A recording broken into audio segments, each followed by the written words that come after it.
athletes. Now you're speaking about some really good people, but these are outliers. Most outliers, right? Yes, indeed, 100%. You know, most of these athletes, they don't have any financial acumen. They focus on their sport, so they're not picking up those soft skills. So when you see like a LeBron James that actually has a team around him, you have a Maverick Carter, you have, you know, a Rich Paul, you have these guys that run alongside him that help to do that. So for me, looking at what can we do with agents, what we can do with AI, well, that wisdom, that knowledge, that ability to analyze, well, we can bring that to an agent and have it learn you and keep you up to speed. So it's almost like you have Clutch Sports and an agent service. You know, it's a bigger, more impactful way to use AI and really support athletes and entertainers versus them having to break through, because not everybody gets to break through, but most of them maybe have 1 good year, 2 good years. And if you can use that as seed funding to be managed by, you know, an agentive crew, well, then I see way more opportunities for athletes, and it costs them way less. So you're increasing that longevity of basically their fame. Like, you're creating an AI agent for athletes and entertainers, right? So I'm wondering, just like on top of my mind, like imagine a Shaquille O'Neal AI trained by AI agent. You know, what would happen there? You know, it's this guy has been like rocking it like for so many years, right? Even Shaq has 300 businesses. 300 businesses. 300 businesses. But how big is their team? You know, so you're saying that imagine what his AI could learn from 300 businesses that Shaq, you know, put together. Shaq a stack, right? And then apply that to smaller ones, like you said, not the outliers that are really kind of out there and they made millions, because these guys still making a lot of bucks, and then a lot of them are like not being utilized. You're saying, but it's interesting approach to this. Can you give us maybe some more examples of entertainers? I know you work with sports, but also with entertainment industry, right? Yeah, 100%. You know, growing up in New York City, I grew up with a lot of rappers. You know, I grew up with a lot of really dope rappers that signed bad music deals. Which part of New York? Come on, tell me. I'm from the Bronx. I'm from the Boogie Down. I'm from the Boogie Down Bronx. Shout out. Shout out. BX. Whoop, whoop. You already know. So it's like, so when you're watching someone like, you know, I'm a little older than most people, so I grew up with Biggie and get a chance to watch him and people like Keith Murray and these guys sign bad contracts, and you end up not owning your IP. The most important thing about Shaq and what you were saying about Shaq and even all of these is that the wisdom that you get from running these businesses, from having bad deals, from being on tour, this is all wisdom, and a lot of time it's gate kept. So what we can do, because especially when you build an agent, when I build an agent, it's an empty vessel. So what it needs wisdom. So you engage with athletes, you engage with agents, you engage with lawyers, you engage with trainers, and you utilize that as its base. You fine tune it. And then you allow it to engage with the actual athlete or entertainer and see what they want in their life. And you provide different tools. If I need to go through financial literacy, guess what? We will be able to teach you not just finance, but finance at your level. If we need a life coach, if you need a health coach, all of these are tools that can be added to your agent to kind of get you through the basics of life. Where currently, Most agents right now, their job is to, and when I say agents, I mean real agents in the world, their job is to not just manage you as an athlete or an entertainer, but to grow their agency. So after a while, you are the big fish in a little pond, and then all of a sudden, the agent becomes bigger. He has 2 or 3 more kids, and all of a sudden, now you almost work for him. And Right, you're talking about bad deals, and you just reminded me what artist formerly known as Prince, which is one of my favorite artists, right? you know it. What he basically brought up to the music industry, you know, when MP3 came out, when Spotify came out, when he brought up the deals to transparency with everybody, that basically people sell their art, their intellectual property, they sell like a son to the devil, basically, and they should know better, but they didn't know better. Because you're saying it's being kept with privacy. So thank you for bringing that transparency with your service. But not just that. Not just that. These are predatory. They sign, they sign these acts at 18 years old, 20 years old.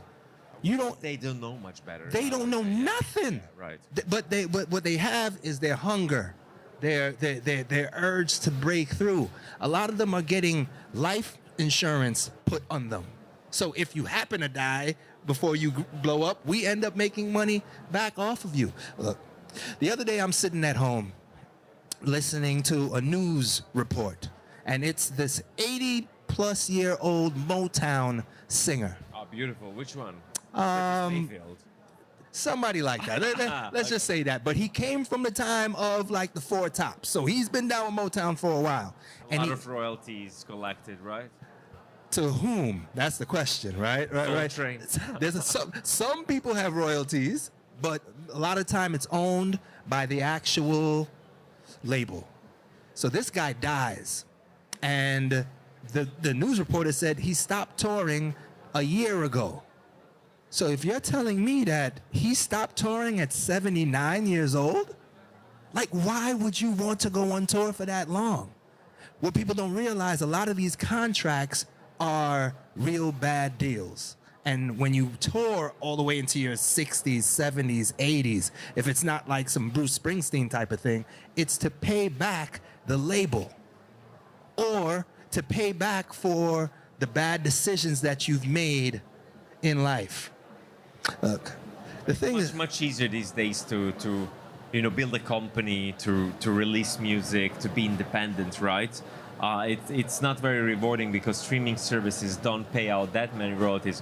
But what I've seen with decentralization, with use of AI and Web3 technologies, a lot of these artists have more possibilities to have like great advice like you can give, to connect with great people that invest in new digital type of royalties that can be then rewarded. It's much easier to create music nowadays, especially with AI. But I think there's a whole new wave, and I'm fascinated by your work, how you bring AI into kind of learning from different mistakes, so new entertainers and new athletes, they don't have to make the same mistake, but they can actually learn from Shaq, Stack, and other guys that were like rapping in Bronx, right? all day. There's nothing that an OG wants to do more than bestow knowledge, give game, as we call it. And whether that is showing someone how to do a specific crossover or someone how to write, a limerick as a rhyme. The aspect is that each one teach one. And when you come from impoverished backgrounds, the only thing that you really have is your IP, the way that you see the world. And if you're realizing that people are being predatory, asking you to sign over your IP, holding on to it, and then have you jumping and running like Pinocchio so that way you can get your assets or items back, I tell you this, you'd rather be an entrepreneur, put your IP on blockchain, and then track wherever it goes, because that's what athletes have now. Now let's say this, you're a player. You come up on a Saturday night, packed arena, you hit the game winner. By the time you're done with the showers and stuff, everybody's gone. Right. Right. Everybody that was just cheering for you is gone.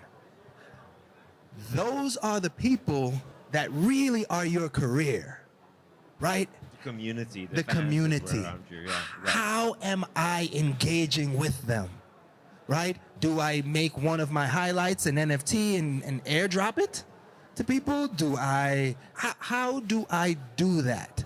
And the beauty about building agents and having agentic workflows is that while you're playing, I can also deploy 13 agents that are all working in tandem to do things in real time Fans with the community. with the right, fans yeah. and build. It's fantastic as long as you use the automation and these fantastic magical technologies. So tell us, where can people find more about your solutions? Is there a website or somewhere that they could get on? Come on. Well, it's funny that you ask. I just launched a podcast called The Infinite Eight. The Infinite Eight podcast is focused on 8 being the number of my younger brother, who was an MVP and a champion in the NBL, which is the National Basketball League of Australia. He's a street legend in New York, a street ball legend in New York, and ESPN, loved him. So I started this podcast to bring on specialists, to bring on smart people, to bring on agents, athletes, the type of people that will give me the knowledge, the wisdom that we can help the actual athlete, whether they're 7 years old or 70 years old, because at the end of the day, somebody has gone through what you're going through. And if you don't ask, I'll ask them for you, so we can figure out ways to get you out of your quandary. Because athletes, they're used to being the man. They're used to having, or the woman, they're used to having the answers. It's really tough for them to learn how to ask. Right, right. It's so hard to learn to ask if you haven't been raised like that. But I'm looking forward to hearing your podcast. Tell me the name again of the podcast. Infinite Eight. Infinite Pod. It. Yeah, the Infinite Eight Pod. Infinite Eight Pod. Okay. You can get me on Instagram, Cool. on YouTube. It's all Infinite Eight Pod. And there we'll be talking to more athletes and just building up that knowledge base. Building Right. up the beauty about AI and using it as look. I'm not a coder. I'm not a developer. But you can train these AI models, especially with podcasts, Infinite A that you're doing. It's fantastic. We love podcasts. We love ChaTea Talks, which we're doing now here in front of Startup Grind at the Asian largest festival, CoinFest. And what we do, we drink tea, have meaningful conversations. And after you drink your cup, sip your cup, you have a coaster, a tea coaster, that shows you your unique question. So, would you like to answer this, please? He says, if you could master any skill instantly, what would it be? Wow, if I could master any skill instantly, what could it be?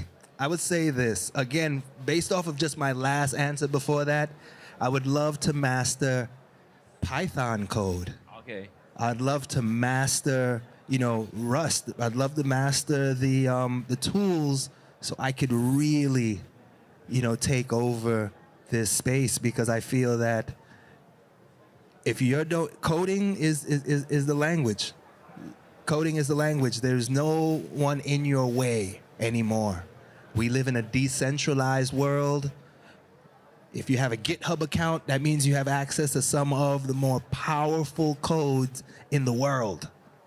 And the whole life that, at least when I grew up, a lot of people feeling sorry for themselves.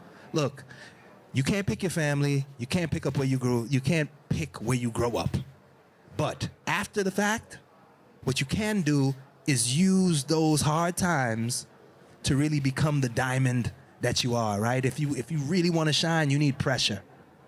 Like, you need pressure at the end of the day. So I hope that people out there that can hear my voice can learn that, look, none of this was picked for me. None of this was chosen. I come from a generation out of poverty, out of the mud.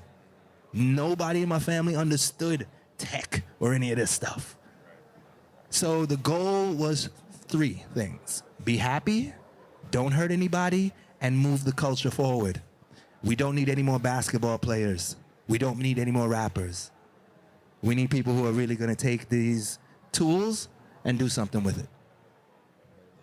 Thank you so much, Major, for coming and sharing your wisdom, for doing amazing work, supporting artists and entrepreneurs and entertainers. We look forward to hearing your podcast. Yes. Thank you for coming to CoinFest.Asia, to ICP stage. Thank you, everybody, for tuning in today to Startup Grind. We're going to call it a day. Yes, And we'll call it a day. But remember, the Infinite 8 Pod. Find me on YouTube, Instagram, Twitter, all of the fun things. And look, all of you athletes out there that figure that you hate your agent, you have a new one right here. Holla. Holla, holla. Thank you, Major. And we'll see you tomorrow. We're coming in with even more speakers, so stay tuned, stick around. Check out startupgrind.com, check out ICP, check out ChaTea.club, and see you soon. Take care.